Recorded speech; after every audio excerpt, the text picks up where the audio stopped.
This is the CBS2 News Update. I'm Chris Wragge, and here's what's happening in the news. The dangerous drug K2 is making a resurgence in Brooklyn, and the NYPD is warning the public about a toxic batch. At least 49 people have overdosed since Friday on the synthetic marijuana. Some of them were found passed out in the streets. The NYPD is now trying to track down the source of the K2. So far, they have arrested 13 suspected dealers. Today marks 1 year since the deadly suicide bombing at an Ariana Grande concert in Manchester Arena. A memorial service honored the victims this morning at Manchester Cathedral. Prime Minister Theresa May and Prince William attended the service, along with the families and victims and emergency workers who responded to the bombing. The blast killed 22 people and injured 139 others. This morning, Ariana Grande tweeted, "Thinking of you all today and every day. I love you with all of me, and I'm sending you all of the light and warmth I have to offer on this challenging day." Facebook founder and CEO Mark Zuckerberg will testify before the European Parliament in about an hour from now. He's likely to face questions about privacy and the Cambridge Analytica data scandal. His testimony comes ahead of the European Union's new data protection law taking effect on Friday. It will give consumers much more control over how their personal data is used. Well, beach season is approaching, but one local stretch of sand won't be available for those looking to take a dip in the water. CBS2's Natalie Duddridge has more from Seaside, Queens. Summer hasn't even started, and already it's a bummer on Rockaway Beach, where the scene will look very different this year.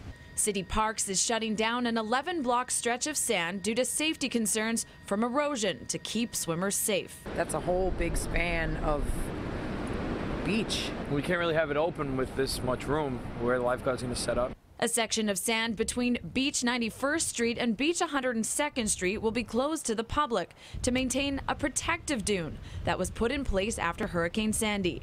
Not unexpected. You know, we've been talking about this. We've been warning the city. The Army Corps of Engineers is expected to begin work on the reformulation project sometime next year, but residents say it's just not soon enough. We know the issue. They're closing the beaches. We need to get the federal government. We need to get the project, the 2003 reformulation study started, and the groins in and the sand in place and the reinforcement of the dunes have to happen today. Some worry the lack of beach could mean a bust for local businesses. All these people have like their whole livelihood. Some of these businesses are only seasonal. The summertime is really make it or break it for us. So if we have to have less beaches, there's going to be less people here, and it'll be a lot harder to make a go of it. City officials say there's still roughly 4.5 miles of sand outside that area that will stay open for swimming. You'll just have to change your beach routine. Natalie Duddridge, CBS2 News. The concessions area and bathrooms will still be open, but there will be no access to the water. A new concern about the erupting Kilauea volcano in Hawaii. Emergency workers are trying to protect a geothermal power plant after lava entered the property. Crews removed 50,000 gallons of flammable gas from the site.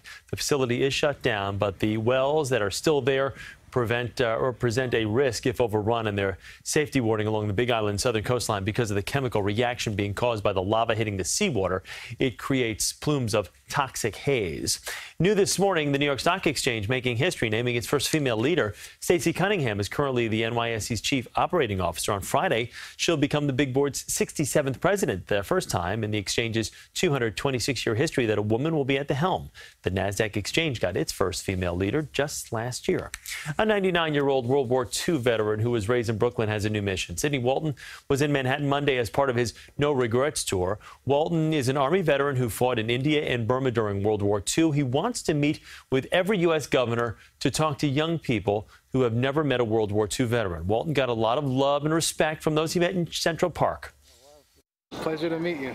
Thank you so much for your services. Yeah, someone else has never met a World War II veteran. Oh, hi. It's invaluable treasure. They have a story to tell, and it should be heard. I feel good. I'm glad people acknowledge. Walton and his son Paul have 45 states to go before winding up their tour in Washington, D.C. next February, just in time for his 100th birthday, and we wish them the very best on their travels. Now let's get over to John in the Weather Center with your forecast. Johnny?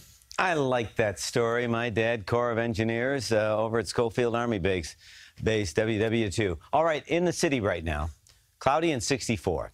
Winds are variable at 3. Numbers around the area look like this. You think this is a lot cooler than it was yesterday? Yeah! 2, 5, 10 degrees cooler. So, yeah, we are going to see some of the coolest readings of the week. In fact, we've been stuck at 68 all morning long. Also watching the rain, and that rain continues to fill on in. For the most part, it's light. Possibility, though, for an isolated thunderstorm later. Better coverage through parts of Rockland, Orange, Passaic County right now into Dutchess. But off to the west, yeah, the low is still well north and west, and then we have that trailing front. So it's on and off showers. Could impact the afternoon commute and the Mets game tonight. Cooler today with those drops dropping.